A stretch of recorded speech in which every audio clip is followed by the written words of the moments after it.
প্ৰিয় এলিজাবেথ, আজি মই তোমাক কৃতজ্ঞতা জনাইছোঁ।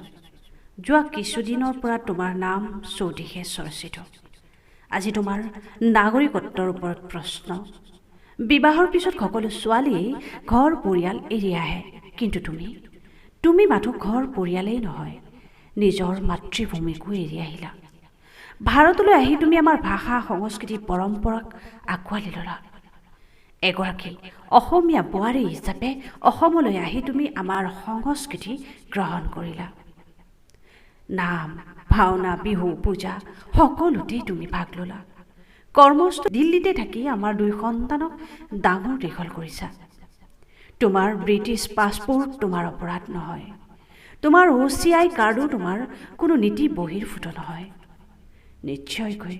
নিশ্চয়কৈ প্ৰতিগৰাকী নাৰীৰ দৰেই তোমাৰ নিজৰ মা দেউতা, নিজৰ মাতৃভূমিৰ প্ৰতি অলপ হ'লেও টান থাকিবই।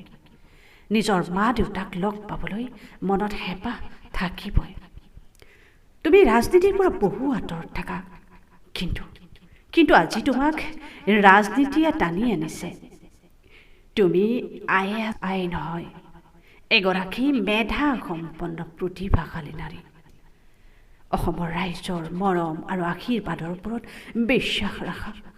সকলোৱে জানে প্ৰকৃত সত্য কি।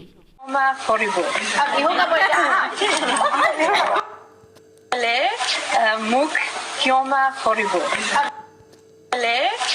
মোক ক্ষমা কৰিব।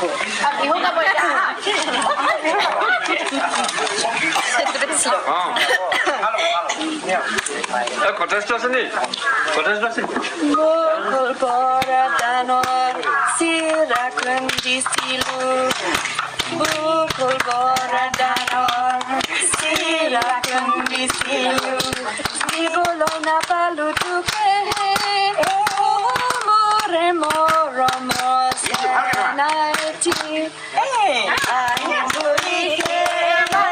নাহিলা কথাই খেলৈ মৰিলা নাহানি কিহনো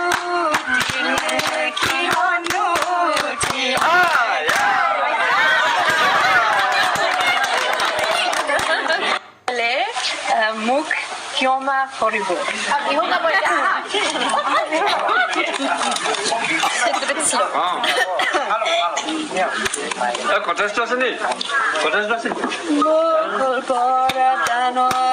চিৰা খুন্দিছিলো বুকুল বৰদানৰ চিৰা খুন্দিছিলো দিবলৈ নাপালো তোকে মৰে মৰম নাইটি